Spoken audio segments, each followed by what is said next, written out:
The walls in my apartment are too thin. I can hear the world living next door.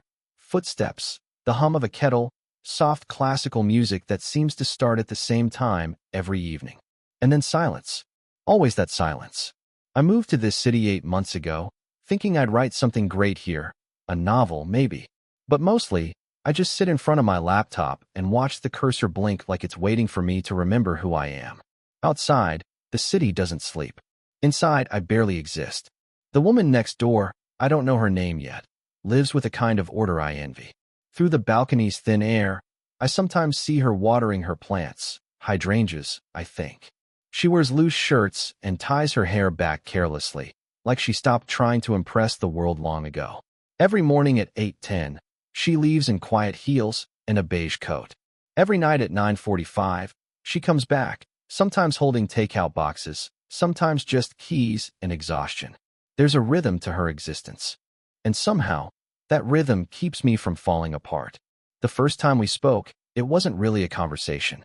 The power had gone out in the whole block, and I stepped out into the corridor with my phone light. She was already there, standing near her door, holding a candle that flickered against her tired face. "You too?" she asked softly. "Yeah," I said. "Guess the city forgot to charge itself." She almost smiled. It does that a lot. Something in her voice, quiet but grounded, felt like the first real sound I'd heard in months. We stood there for a while, not speaking, the corridor wrapped in orange light and silence. When the power came back, she turned and said, "Good night." And the words stayed with me, echoing long after the lights had returned. After that night, things shifted, almost imperceptibly. Sometimes, I'd find a note slipped under my door. "They're fixing the elevator tomorrow. Don't get trapped again." Or, "You dropped your mail. Thought you'd need it." Small things. But they carried more warmth than most people's conversations. One Sunday morning, I heard a knock. When I opened the door, she was standing there, holding 2 mugs. "I made too much coffee," she said. "I didn't think that was possible," I replied. She smiled then, a small, reluctant curve. "You'd be surprised." We sat by her balcony, the city below humming like a tired machine. For the first time, I noticed the color of her eyes, the kind that carry storms but don't break. She asked about my writing. I told her it wasn't going well. "Maybe you're trying to write something you don't feel anymore," she said simply. And I didn't know whether to thank her or break apart. There was something about her, something unspoken, something the city couldn't drown out. A kind of stillness that felt like permission to breathe again. I didn't know it then, but that morning, that quiet, ordinary moment, was the start of everything that would slowly change us both. Some nights, I wonder if she ever listens for me the way I listen for her. The city outside keeps talking. Horns, sirens, laughter from bars 2 blocks away, but I keep my ear tuned to her world. The faint clinking of her mug, the shuffle of slippers, the soft scratch of pencil on paper. There's comfort in knowing she's close. Not with me, not exactly, just near enough. We've fallen into a kind of quiet routine. Every few days, she leaves her balcony door open, and I do the same. We don't talk across the railing. We don't wave. But the air between our balconies hums with something shared, like 2 radios tuned to the same lonely frequency. One evening, after too many unfinished paragraphs, I went out to my balcony. The sky was bruised purple, and her lights were on. She was sketching, her fingers stained with graphite, hair loosely tied. "Still can't write?" she asked without looking up. I smiled faintly. "Still can't build?" Her pencil paused midair. "You remembered." Hard to forget the sound of someone swearing at blueprints through thin walls. That earned me her laughter, low, genuine, the kind that feels like warmth under cold hands. She leaned against the railing. "You ever think this city makes people too tired to live?" "All the time. I moved here for work," she said quietly. "Thought being surrounded by people would mean never feeling alone again. I was wrong." I didn't reply. I didn't need to. The way she said it, steady, resigned, made something inside me ache. Later, she told me she was an architect who had stopped drawing homes and started designing offices. "They pay better," she said, "but they don't make you dream." And me? I told her I'd stopped believing in stories that ended well. We didn't try to fix each other. We just listened. That's all either of us had really wanted. Someone to hear us, not save us. Days turned into weeks. Our lives began to overlap in subtle ways. Shared coffee deliveries, mutual complaints about the building's plumbing, the quiet exchange of borrowed things.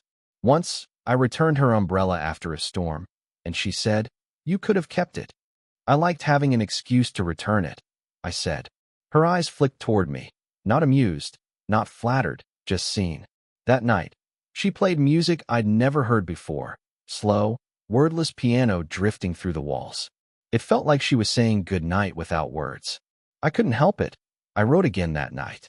Not a story, not really, just fragments. Things I noticed about her. The way she always touched the edge of her mug before drinking.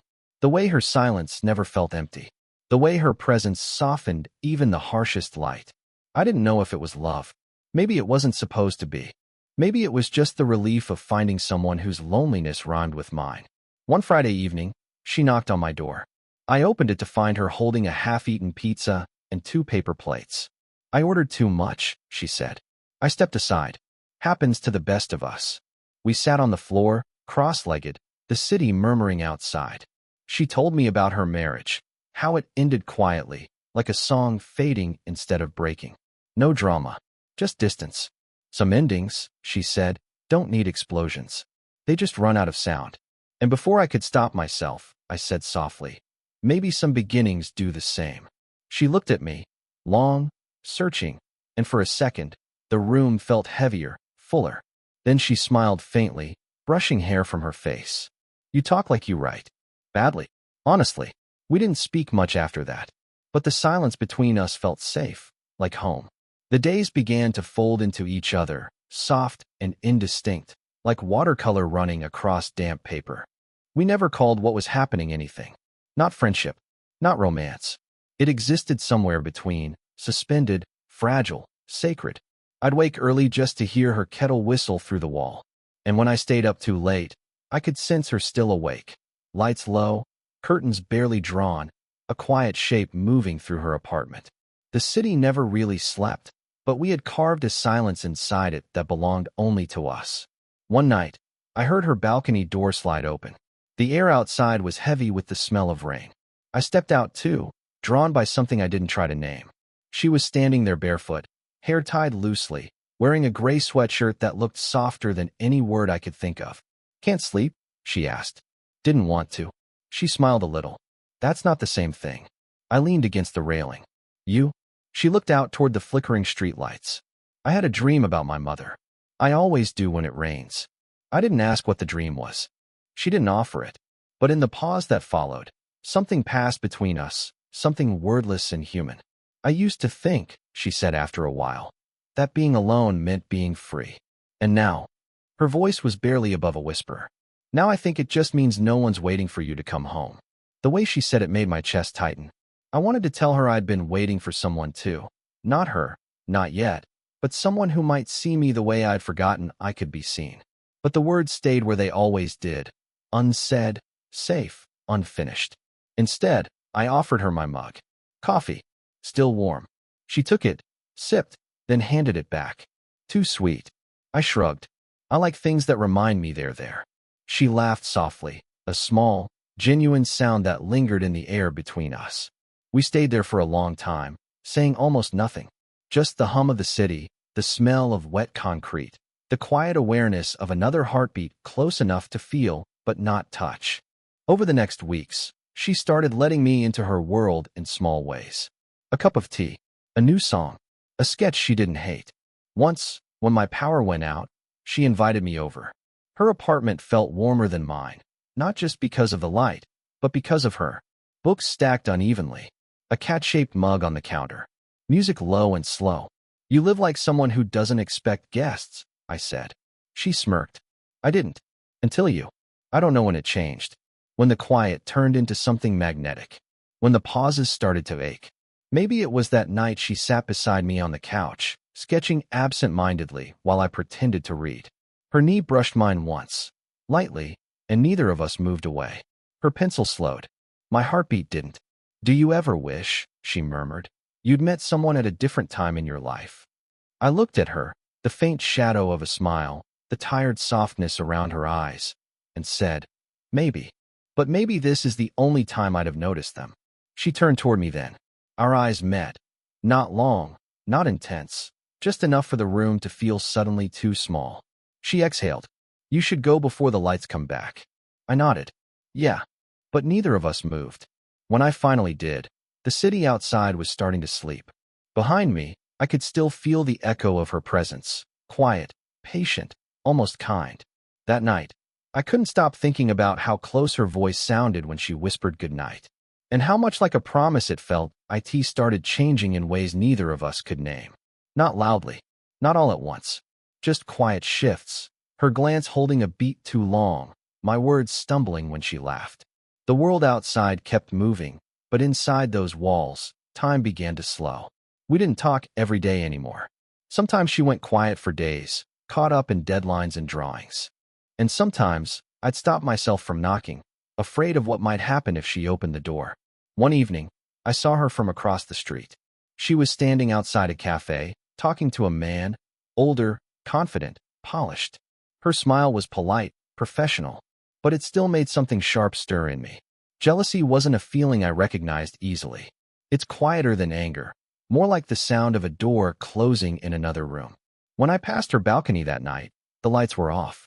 I didn't hear her music. Didn't hear her at all. 2 days later, she knocked on my door. Coffee, she asked, holding 2 mugs. Her eyes looked tired, but her smile was easy. Inside, everything felt just slightly off, too careful, too clean. She set the mugs down, avoiding my gaze. Sorry I've been distant, she said. Work's been. Her voice trailed. She waved a hand, dismissing the sentence before it landed. I wanted to tell her it was okay, that I understood. But what I really wanted was to ask who he was. Instead, I said nothing. She sat down, curling her legs beneath her. For a while, we just listened to the hum of the city through the window. You ever wish you could turn your mind off? She asked suddenly. Every night. Does it ever work? Only when you're around. That made her pause. She looked up at me, really looked, and there it was again, that quiet, dangerous stillness between us. She set her mug down, fingers trembling slightly. You shouldn't say things like that, she whispered. I didn't mean it like, yes, you did. Silence. Just breathing, just distance. The space between us pulsed with something that felt almost physical. I wanted to reach out, just once, just enough to bridge the ache that had been building for weeks. But she stood. Don't, she said softly. Not coldly, just afraid. I stepped back. I wasn't going to. Her voice wavered. I know. She turned away, crossing to the window. The city lights painted her in gold and shadow. I saw you the other day, I said quietly. With someone. Her shoulders tensed. A colleague. Right. Do I owe you an explanation? No. Then why do you sound like you want one? I didn't answer. I couldn't. She sighed, pressing her forehead against the glass. You make me forget I'm supposed to be fine. The honesty of it hit harder than I expected. I took a step toward her, stopped halfway. We stood there, close enough to feel the pull, far enough to keep pretending we didn't. Maybe, I said quietly, we both need to stop pretending. Her breath caught, but she didn't turn. When she finally spoke, her voice was soft, almost broken. If we start something, it won't stay gentle. The rain outside began to fall, blurring the lights beyond the window. Her reflection shimmered in the glass, one version of her looking out, the other looking back at me. I wanted to say something, anything, but the words drowned in the silence. Then she whispered, Go. It wasn't cruel. It wasn't a command. It was mercy, the kind that hurts more than rejection. So I left, and when I reached my apartment, I heard her music again, soft, sorrowful, like an apology that never found words. That night, I realized the hardest thing about love wasn't falling into it. It was learning how to stay just close enough not to ruin it. I didn't see her for weeks. No lights from her balcony. No faint music through the wall. No soft clink of her mug in the morning. The city, for all its noise, felt empty. It's strange how quickly a person's absence can fill every room. I caught myself listening for her voice between car horns, her footsteps in the hallway. But all I found was silence. I told myself it was fine. That we weren't anything, not really. Just 2 people who happened to share the same stretch of sky. But every time I looked toward her apartment, it felt like missing a train I'd never dared to board. Then one morning, a note appeared under my door. In her handwriting. Out of town for a bit. Needed space. Don't wait up. I read it 3 times. Not because I didn't understand, but because I didn't want to. She didn't owe me anything. Still, the words hit like an unfinished sentence, like she'd stopped mid-thought and never came back. The days after that blurred together. I started writing again, but everything I wrote sounded like her. Quiet, deliberate, unfinished. Sometimes, I'd walk past the cafe where she once sat sketching on napkins. The barista started recognizing me. "You waiting for someone?" he asked once. "Not anymore," I lied. But I kept going back anyway. One night, as I sat on my balcony, I noticed something different. Her curtains moved. For a second, I thought I was imagining it. But then a light flicked on. She was back. I waited, half hoping she'd come out, half terrified she would. She didn't. The balcony door stayed closed, the lights dimmed after a while, and I realized she wasn't ready. Maybe neither was I. Days later, we finally crossed paths in the hallway. She looked the same, tired, beautiful, distant. Her hair was pulled back, her bag slung over her shoulder. "Hey," I said quietly. She hesitated. "Hey." Silence again. The kind that's full of everything we didn't say. "You were gone a while," I said. Needed to breathe. Did it help? She gave a small, sad smile. "Not really." She started walking past me, then paused. "You look thinner. Missed your cooking." That made her laugh, the smallest sound, but it was something. We stood there, both knowing this wasn't the moment to fix anything. It was just a fragile return to the same orbit. When she reached her door, she turned slightly. "You shouldn't have waited," she said. "I didn't," I replied. But I didn't stop listening, either. She didn't answer, just nodded, like she understood more than she wanted to. That night, I couldn't sleep. I thought about the way she said breathe, as if it was something she had to remind herself to do. The next day, I found a small plant outside my door. No note this time. Just that, a small green thing, alive and quiet. I placed it by my window between us. A peace offering, maybe, or a reminder that some things can still grow, even in the silence. A week passed, then another. One evening, she sent a message. Just one line. "You still awake?" I typed back immediately, "Always." Then nothing. Just that small proof that she was still out there, still thinking about me. Maybe not the way I hoped, but close enough to hurt. I didn't feel heartbroken. I felt paused. Like life forgot to finish the sentence that it happened on a Wednesday night. The city was quieter than usual, and the rain had been falling since noon. I was sitting by the window, watching headlights slide down the wet street, when someone knocked on my door. I didn't need to guess who it was. You just know? When I opened it, she stood there, drenched, hair plastered to her face, eyes red, coat dripping on my floor. She didn't say anything. Neither did I. I just stepped aside. She walked in slowly, as if she wasn't sure she was allowed to. The smell of rain and cold air followed her. "I shouldn't be here," she said finally. "Then why are you?" She looked at me, and for a moment, every wall between us cracked a little. "Because I don't know where else to go." I didn't touch her, didn't move closer. I just let her stand there, trembling, breathing hard, clutching her arms like she was holding herself together. She started talking, not all at once, but in fragments, like someone emptying a box they've kept locked for too long. "I used to think I was better off alone," she said. "That if I didn't let anyone close, no one could leave." Her voice broke. "But then you showed up. And suddenly, silence didn't feel safe anymore. It felt empty." She laughed softly, bitterly. And I panicked, because I didn't know what to do with something gentle. I took a slow breath. "You don't have to run from it." "Yes, I do." She wiped her face, her hands shaking. "You don't understand. You still have time to fall in love again. To make mistakes. I've already made mine." I stepped closer, just enough for her to feel my warmth. "You think love is something that expires?" Her eyes met mine, tired, glassy, brave. "I think people do." I wanted to tell her she was wrong, that what I felt didn't need to make sense or follow any timeline. But the truth is, I didn't know what we were anymore. Just two people standing in a small apartment while the city outside kept breathing without us. She sat down on the couch, hands in her lap. "I'm sorry," she whispered. "For leaving. For confusing you. For coming back when I shouldn't." I knelt in front of her. "You don't have to apologize for being lost." Her eyes filled again, and this time, she didn't stop the tears. "I don't know how to be with someone who actually stays," she said. And that was the moment I realized she wasn't afraid of me. She was afraid of being seen, of being chosen without having to earn it. I reached out, slowly, and took her hand. Cold, trembling, familiar. Then don't try to be with me, I said quietly. Just stay tonight. She looked at me for a long moment, then nodded. We didn't kiss. We didn't even touch again. She curled up on my couch, her head against the armrest, and I sat on the floor beside her, listening to the rain, the hum of the city, the sound of her breathing. Somewhere in that small, wordless space, I realized love doesn't always arrive with fireworks. Sometimes, it just asks for permission to rest. When I woke up at dawn, the rain had stopped. She was still there, asleep, peaceful for once.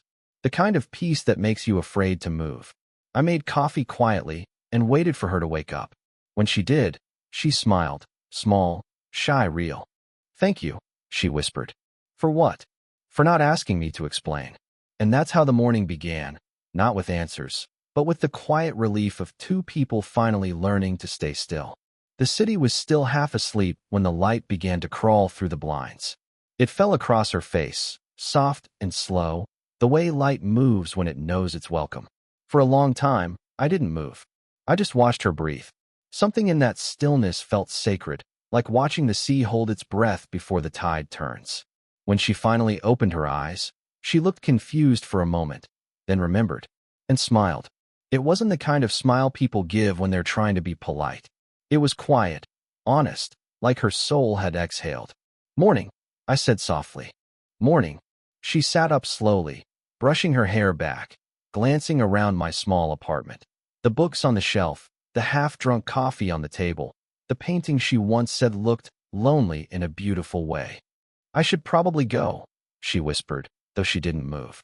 Only if you want to. Her gaze met mine. That's the problem, she said. I don't know what I want anymore. I smiled faintly. Then don't decide yet. We sat there for a while, two people who didn't need to fill the silence anymore. The rain had stopped sometime before dawn, and the city outside was waking up. Cars starting, someone walking a dog, a vendor calling out for breakfast. Life, continuing. She wrapped her coat around her and looked out the window. The world feels softer today, she said. Maybe it's just you, I replied. She laughed, quietly, shyly, the sound of someone remembering how to. When she turned back, her eyes were clearer than I'd ever seen them. I don't know what this is, she said. What we are. But it feels real. It feels kind. It doesn't have to be anything else, I said. There was a pause, long enough to hold something unspoken. Then she reached out, her hand brushing mine. Not a plea, not a promise, just a touch, gentle, grounding, grateful. I used to think love had to be loud, she said, that it had to change everything, or it wasn't real. Maybe it just needs to make you breathe again, I murmured. She looked at me then, really looked, like she was memorizing the moment, and I realized I was doing the same. When she finally stood, she didn't rush. She folded her scarf, buttoned her coat, slipped on her shoes. At the door, she turned back. Will I see you again? I asked. Her lips parted, a smile, a question, a quiet ache. Maybe, she said, or maybe this was enough. The door clicked softly behind her, leaving the scent of rain and coffee in the air. I stood there for a long time, watching the empty space she'd left behind, not with sadness, but something gentler. She'd come to me like the tide, unexpected, healing, impossible to hold. And she left the same way, not gone, just somewhere else now. Later that day, I walked down to the cafe where we first met, the one where she used to sit by the window, lost in her book. Her seat was empty, sunlight spilling across it. I sat there for a while, tracing the memory of her fingers against the glass. And for the first time in a long time, I didn't feel lonely, just alive. Because maybe that's what some people are meant to do. Not stay, not belong, but remind you what it means to feel again. The sea shimmered in the distance beyond the buildings, and I found myself smiling. Quietly, hopefully, and somewhere, wherever she was, I hoped she was doing the same.